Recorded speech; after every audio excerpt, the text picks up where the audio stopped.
at least. So the reason your attempt to change your partner is failing. A lot of times in our relationships, we focus on trying to get somebody else to do something, and one of the things we're going to try to look at is how we can actually change things around our relationship a little bit. We're going to do it quickly. So the first thing to talk about is you're trying to control somebody else's behaviors, and anytime you try to control someone else's behaviors, this just isn't going to work. You have to be able to move to a space where you're not focused on that. The second thing is a lot of times you're unwilling to commit to the changes that you're asking somebody else to do, and so sometimes you have to raise your hand and be the first one to say, I'll go first.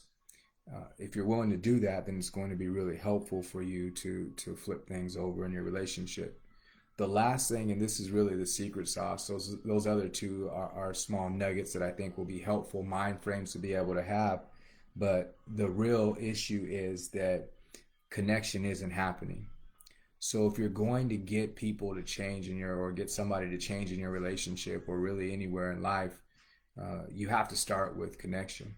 And that's usually the thing that's missing. And so whatever it takes in your situation to battle through and to be able to create connection, that's going to be your answer. And so there's a couple of things that usually get in the way of that. And usually it's something like the agenda that you have for your relationship. You know, you're afraid about how it might turn out, or somehow you want to make a correction, or you want somebody else to do something better.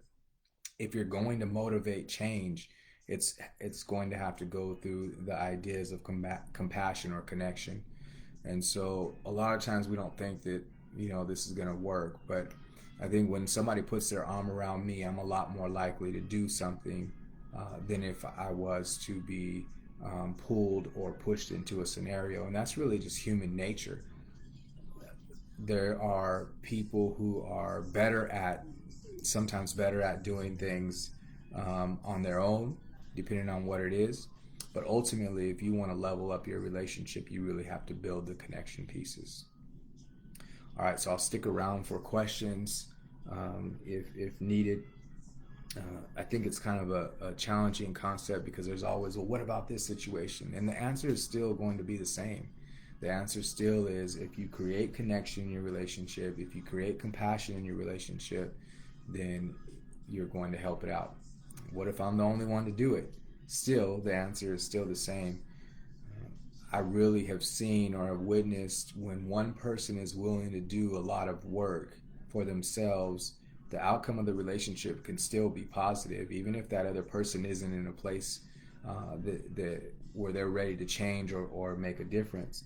And the reason I think that happens is because that person keeps loving. So it's not that you keep fighting the same things, or you say, oh, I'm giving up on this situation and I'm just going to let go of it. It's that one person decides, I'm going to be the one who generates and does compassion constantly. So if you could make that your decision, your relationship's going to change.